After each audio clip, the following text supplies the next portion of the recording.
Anime. What comes to mind when you hear that word? Do you think over-the-top action scenes that only the extraordinary can do? What about those big window-like eyes that they're always associated with get popular? And why is it popular? Let's take a closer look, and maybe we can find the answers for both those questions. First, let's skim through the history of how anime came here to America.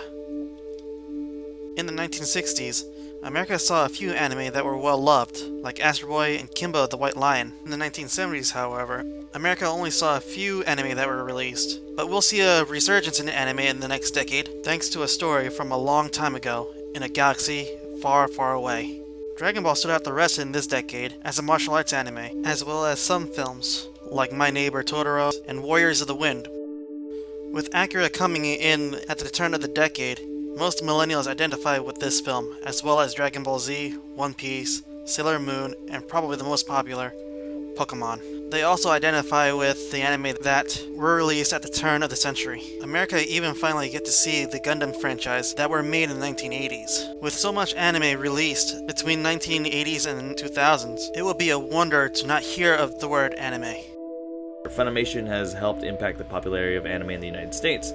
So making it more accessible to people, getting on a broadcast television, really pioneering the home video market, VHS and DVDs. I think anime as a content source has been amazing, and the popularity of it worldwide has been growing.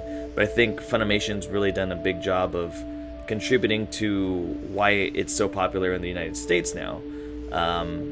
And yeah, things are a little different now than they used to be with streaming and the worldwide market that we have. So I think that the worldwide penetration of anime is helping us to grow as a company, because it's becoming more mainstream and it's becoming more acceptable, as you would say, to be an anime fan. Conventions are getting larger. There's just so much, and you can see the influence of anime in pretty much everything that's entertainment in some form or fashion. The Japanese culture, the animation styles, the storytelling. So I think it's really a big part of what we do now, and we're letting the fans really help us grow as a company and embrace that kind of lifestyle. So how does anime become popular?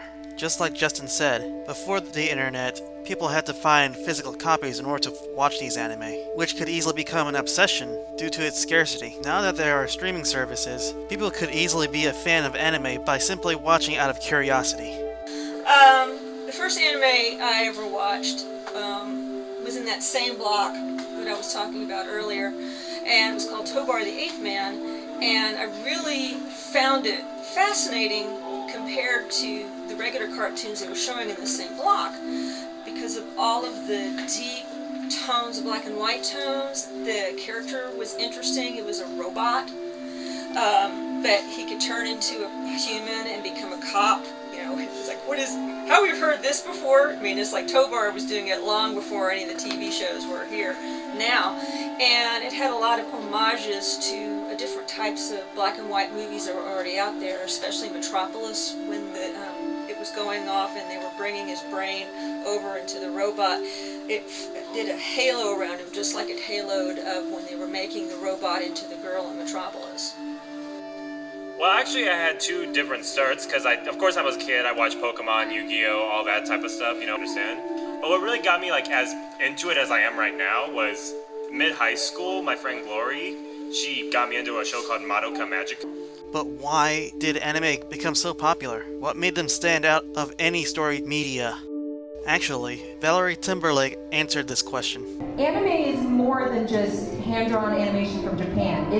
It's all these different things. It's all these different aspects to it. Like, you can have one anime that has romantic comedy and action and drama and sci-fi and slapstick and all of this stuff, but that's just in one anime. You can't really find it. It boggles my mind when people say that Evangelion is just a mecha. It's not. Like, one of my favorite episodes is this dancing one, where Asuka and Shinji have to coordinate their movements with their Evangelions in order to defeat one of the angels. And it is just nothing but 30 minutes of silly. Thanks for watching with us, and we hope that you learn as much as we did.